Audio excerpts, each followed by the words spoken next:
Good morning friends. Welcome my YouTube channel आपका care class ninth chapter 7 triangle theorem देखने वाले हैं हम लोग। Theorem 7.4 S S S congruence rule. चलिए सबसे पहले हम लोग स्टेटमेंट देखते हैं। स्टेटमेंट क्या दिया है? दिया गया है यहाँ से कि if three sides of one triangle are equal to the three sides of another triangle then two triangles are congruent. मतलब इसका हुआ कि जब दो ट्रायंगल दिया रहेगा और दोनों ट्रायंगल का तीनों साइड आपस में बराबर रहेगा तो वो आपका ट्रायंगल जो होगा दोनों कॉन्ग्रुएंस होगा। समझिए यहाँ से मान लेते हैं कि एक ट्रायंगल ए बी सी और दूसरा जो ट्रायंगल दिया है डी ई एफ दिया गया है। यहाँ से ए बी डी ई के इक्वल है, ए सी डी एफ के इक्वल है और बी सी ई एफ के इक्वल है। तो इसका मतलब ये होगा कि दोनों ट्रायंगल क्या है? कॉन्ग्रुएंट होगा। ये बोला गया है क्वेश्चन में, तो इसको हम लोग सबसे पहले क्या करेंगे? प्रूफ करेंगे। तो प्रूफ करने के लिए मानकर चलिए यहाँ से हम लोग पढ़े हैं कि S S S congruence rule होता है, तो इसमें हम लोग S S S congruence rule को नहीं लागू कर सकते। कारण क्या है बाबू कि इसको तो प्रूफ करना है। इसमें हम लोग रूल कौन सा लगाएंगे? हम लोग पहले से पढ़ चुके हैं कि साइड एंगल साइड, कौन सा? साइड एंगल साइड जो है रूल, हम लोग इसको लगा के प्रूफ कर सकते हैं। साइड एंगल साइड में देखा जाए तो दो एंगल पहले से तो यहाँ से दो, सॉरी बाबू, दो साइड पहले से तो यहाँ पर बराबर दिया है ना। जैसे यहाँ से कि ए बी क्या है? डी ई के बराबर है। इधर से देखते हैं कि ए सी जो है डी एफ के बराबर है। तो हम कहते हैं कि ए जो है इसका डी के इक्वल प्रूफ कर देते हैं, तो क्या हो जाएगा? ये कॉन्ग्रुएंट हो जाएगा हम लोग का ये वाला रूल लगाकर। या फिर एंगल बी जो है ई को भी इक्वल प्रूफ कर देंगे तो भी हम लोग का क्या होगा? ये कॉन्ग्रुएंट हो जाएगा ये वाला रूल लगाकर, है ना। तो सबसे पहले हम लोग कोशिश करना है कि कोई भी एक इन तीनों, मतलब इनका, इस तीनों का ई तीनों का कोई एक, है ना, एंगल को इक्वल प्रूफ कर देना है। चलिए उसको प्रूफ करने के लिए यहाँ से हम लोग कुछ कंस्ट्रक्शन करेंगे। देखिए कंस्ट्रक्शन करते समय हम लोग को यही दिमाग में रखना है कि कोई एक एंगल इसका बराबर करना है ना। तो सबसे पहले हम लोग काम करते हैं कि यहाँ से ए बी के बराबर, है ना, ए बी के ही बराबर एक लेंथ लेते हैं ई और जी, और इस प्रकार हम लोग खींचेंगे कि जो एंगल बी है ना, एंगल ई के यहाँ पर बराबर हो। देखिए डॉट जो दिए हैं दिख रहा है यहाँ पर, ये बी जो है ई के बराबर हो। समझ में आ रहा बात? क्या करेंगे हम लोग? मतलब एक ऐसा यहाँ से लेंथ लेंगे जो ए बी के क्या हो? इक्वल हो, उसके साथ साथ में ये एंगल भी बराबर हो, है ना। एंगल भी क्या करना है? इक्वल लेकर ही चलना है, ये कंस्ट्रक्शन में ही। समझ में आ रहा है बात? इसी चीज को हम लोग यहाँ पर कंस्ट्रक्शन में लिखेंगे। उसके बाद में फिर से हम लोग काम करेंगे कि यहाँ से डी और जी को क्या कर देंगे? ज्वाइन कर देंगे, है ना। डी और जी को ज्वाइन कर देंगे। उसके साथ साथ में फिर जी और एफ को भी ज्वाइन कर देंगे। ठीक, चलिए इसको बताते हैं। यहाँ से देखिए, यहाँ से हम क्या करते हैं? इसको ज्वाइन कर देते हैं, है ना। मतलब जी डी को ज्वाइन कर दिया, उसके बाद में यहाँ से जी और एफ को भी ज्वाइन कर दिया गया। क्लियर है? अब उसके बाद में काम करेंगे हम लोग। यहाँ से देखिए ये जो एंगल है ना, इसका कुछ नाम कर देंगे हम लोग, नाम दे देते हैं। यहाँ से मान लेते हैं कि एंगल 1 हो गया, इसको मान लेंगे 2 हो गया, और फिर यहाँ पर मान लेंगे एंगल 3 हो गया, उसके बाद में इसको मान लेंगे एंगल 4 हो गया, है ना। अब एक-एक करके यहाँ से समझते हैं। देखिए बाबू, जो सबसे पहले हम लोग कंस्ट्रक्शन में किए हैं, कंस्ट्रक्शन वाला लिख लेते हैं। तो देखिए यहाँ पर हम लिख के रखे हैं सबसे पहले कंस्ट्रक्शन। क्या लिखे हैं कंस्ट्रक्शन में? कि draw G such that F E G equal angle A B C. यानी वही लिखे यहाँ से कि ए बी सी के जो हो इक्वल होना चाहिए, कौन सा? एफ ई जी, एक ये बराबर होना चाहिए। उसके साथ साथ में जी ई और जी, मतलब यहाँ से ई जी इक्वल होना चाहिए किसके? ए बी के, ए बी के। और फिर यहाँ से लिखे कि join G F and G D, and G और डी को ज्वाइन कर दिए। क्लियर है यहाँ तक? उसके बाद में जो गिवन में दिया गया था उसको लिख लेना चाहिए आपको, है ना, क्वेश्चन के अनुसार कि two triangles A B C and D E F such that A B equal D E, फिर इसके बाद में B C equal E F, फिर उसके बाद में A C equal D F. हम लोग को प्रूफ क्या करना था, A B C congruent triangle D E F. Construction अभी हम आपको बताए हैं कि जो जो हम लोग काम किए हैं इसमें उसको लिखे हैं, ठीक। अब यहाँ से सबसे पहले हम लोग बाबू प्रूफ लिखना स्टार्ट करेंगे। प्रूफ प्रूफ देंगे तो ये दोनों ट्राइंगल को क्या करेंगे, कॉन्ग्रुएंस लिख करेंगे। सबसे पहले ये दोनों ट्राइंगल को क्या करेंगे, कॉन्ग्रुएंस करेंगे। तो कॉन्ग्रुएंस यहाँ से करते हैं, लिखेंगे यहाँ से इन ट्राइंगल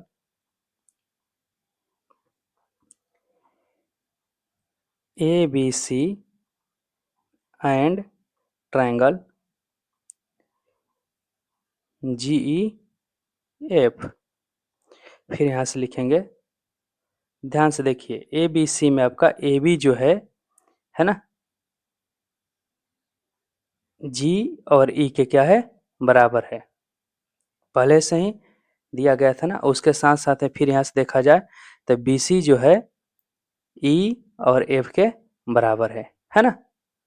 इसी को लिखते हैं, सबसे पहले बी सी को लिख लेते हैं कि B C equal E F. ये क्या था क्वेश्चन में, गिवन था।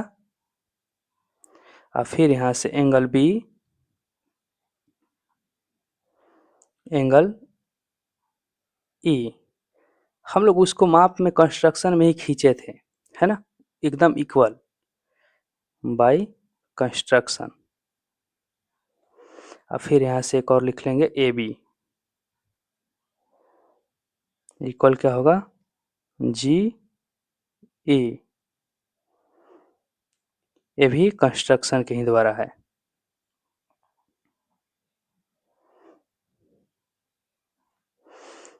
अब समझिए बाबू यहाँ से, तो ये आपका जो होगा साइड हो गया, और ये कि आपका ये एंगल मिल गया, और यहाँ से ये साइड मिल गया। तो साइड एंगल साइड से क्या होगा, ये दोनों ट्राइंगल कॉन्ग्रुएंट हो जाएगा। यहाँ से लिखेंगे therefore triangle A B C congruent triangle G E F. यहाँ रूल लिख लीजिए, side angle side congruents rule. अब ध्यान दीजिए बाबू, जब दो ट्राइंगल आपको मालूम है कि कॉन्ग्रुएंट हो जाता है तो इसका मतलब ये होता है कि उसके कॉरस्पॉन्डिंग पार्ट भी इक्वल होते हैं, है ना। तो यहाँ तक प्रूफ करने के बाद यहाँ से हम लोग निकाल लेंगे कि आपका, ध्यान दीजिए कि ए सी जो होगा, है ना, जी एफ के बराबर हो जाएगा। और उसके साथ साथ में हम लोग ये भी प्रूफ कर सकते हैं कि एंगल यहाँ से ले लेंगे, है ना, कि सी जो होगा ये किसके बराबर हो जाएगा, तो ये आपका एफ के बराबर हो जाएगा। और एंगल ए जो होगा आपका जी के बराबर हो जाएगा। यहाँ से लिख लेंगे कि angle A equal angle G, और उसके साथ साथ में एंगल, नहीं एंगल वहीं अब लिखते हैं, इसको लिख लेते हैं angle A C equal G F. ध्यान दीजिए बाबू, ये जो दोनों होगा सी पी सी टी से, corresponding part of congruent triangle.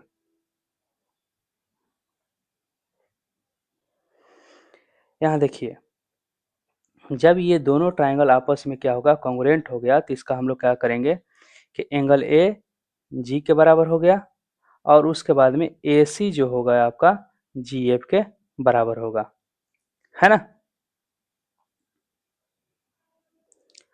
इसको बाबू हम लोग मान लेंगे इक्वेशन 1।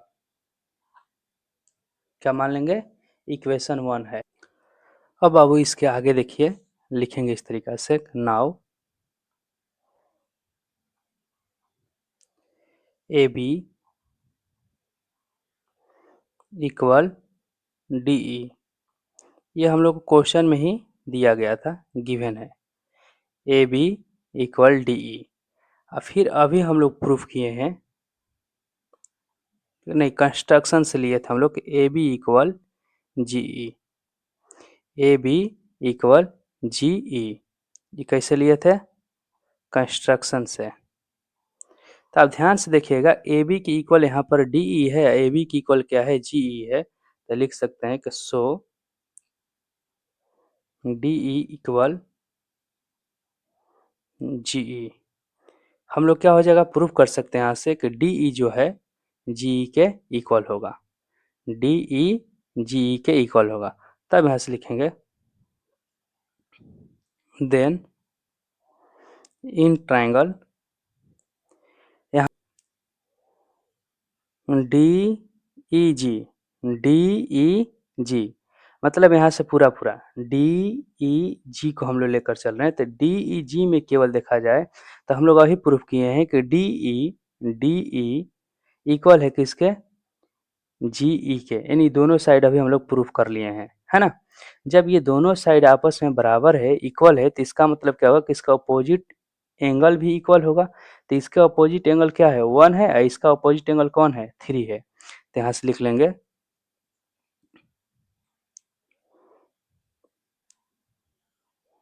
कि डी ई इक्वल जी ई, देयरफॉर एंगल 1 इक्वल एंगल 3। इसको मान लीजिए इक्वेशन 2, क्योंकि हम लोग यहाँ पर पहले इक्वेशन 1 मान चुके हैं, इसको मानेंगे इक्वेशन 2। फिर उसी तरीका से ध्यान दीजिए, अभी अभी हम लोग इस साइड के ट्रायंगल के बारे में देखे हैं। अब क्या करेंगे, हम लोग इस साइड के ट्रायंगल के बारे में देखेंगे। तो लिखेंगे यहाँ से सिमिलरली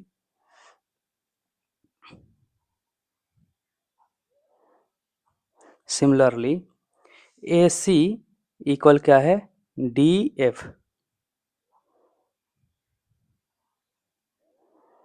उसके बाद में अभी हम लोग प्रूफ किए हैं यहाँ से कि ए सी जी एफ के बराबर प्रूफ किए थे। ये आपको क्वेश्चन में गिवन था। आइए हम लोग अभी प्रूफ किए हैं, इसलिए इसको लिख लेंगे फ्रॉम इक्वेशन 1, क्योंकि इसको इक्वेशन 1 में देखिए यहाँ पर हम लोग लिखे थे ए सी इक्वल जी एफ। अब फिर यहाँ से ध्यान दीजिएगा, तो ए सी जो होगा यहाँ से डी एफ के बराबर हो जाएगा, फिर यहाँ ए सी जो होगा जी एफ के बराबर होगा। इसका मतलब ये हो जाएगा, यहाँ से लिख सकते हैं कि सो डी एफ इक्वल क्या हो जाएगा, जी एफ। फिर लिखेंगे कि then triangle, then in triangle, यहाँ से दूसरे साइड के ट्राइंगल में, है ना।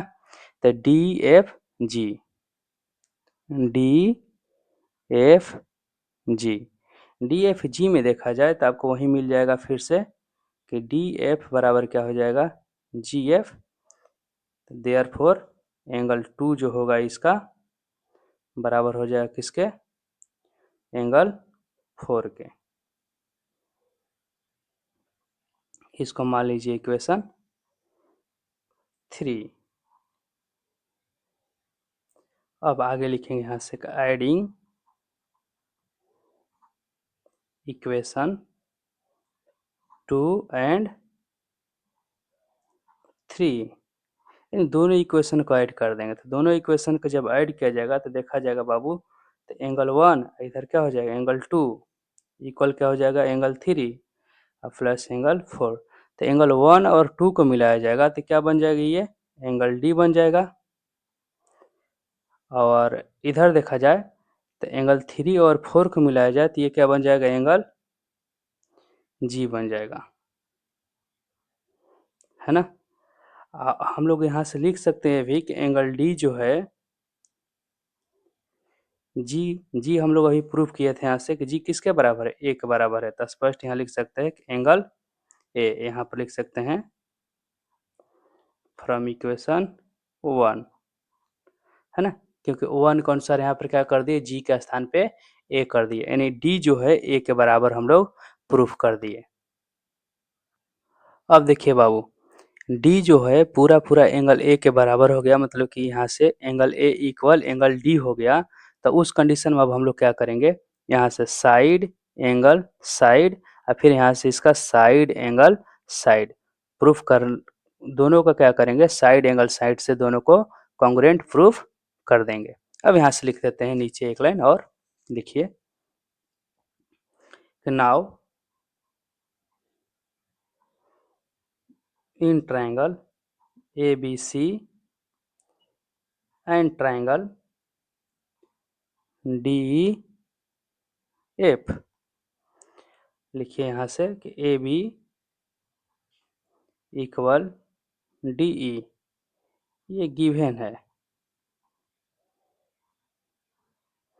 अब फिर उसके बाद में angle A equal angle D, इसको आप लिख लीजिए प्रूव एबव। अब फिर नीचे लिख लीजिए एंगल नहीं AC साइड लिखिए अब, क्योंकि साइड एंगल हो गया। अब फिर यहाँ से AC लिखिए, AC इक्वल क्या होगा DF। ये आपका क्वेश्चन में गिवन है। Therefore triangle ABC congruent triangle DEF। Rule लिख लीजिए, कौन सा रूल लगा यहाँ से, AS congruence रूल प्रूव्ड।